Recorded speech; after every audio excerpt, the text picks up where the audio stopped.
Just 5 সেকেন্ডে solve করতে চাও এরকম ত্রিকোণমিতিক ফাংশন, তাহলে এই সুপার শর্টকাটটি মিস করো না। তো শর্টকাটটি হচ্ছে, 1 নম্বর, যদি এরকম হয় যে e⁴ax sin dx আছে এরকম আছে, তাহলে আমাদের অ্যান্সার এটা নিচে লিখি যে e⁴ax divided by a square plus b square first bracket a sin bx minus b cos bx। এবং সেকেন্ডটা হচ্ছে, যদি এমন হয় যে e⁴ax cos bx আছে, তাহলে অ্যান্সার হইতো যে e⁴ax divided by a square plus b square a cos bx plus b sin bx। Just মনে রাখবে সাইন থাকলে মাইনাস, cos থাকলে প্লাস।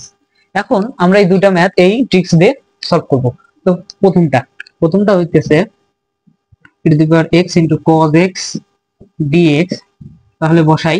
এখানে a এর মান কিন্তু 1, সো আমরা e⁴x লিখলাম, তো এর মান 1 এবং এখানে b এর মান 1 প্লাস 1 স্কয়ার, কারণ a square plus b square. এখন দেখো 1 cos x plus 1 sin x, so ultimately আমরা লিখতে পারি এরকম যে x/2 cos x plus sin x plus c।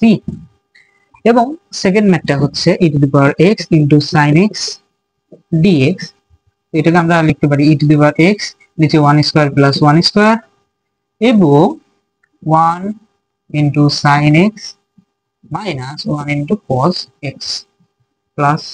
এখানে 1টা না লিখলেও হবে। তো এই ছিল ম্যাট্রিক। তো এই ট্রিক্সটা তোমরা এইচএসসি বলো, অ্যাডমিশন বলো, সব জায়গায় শুধুমাত্র এমসিকিউতে ইউজ করতে পারবে, খুব সহজে, খুব কম সময়ের মধ্যে। আশা করি ভিডিওটি তোমাদের উপকারে এসেছে। এরকম ইন্টিগ্রেশন ট্রিক্স পেতে অবশ্যই পেজটি ফলো এবং সাবস্ক্রাইব করতে ভুলো না।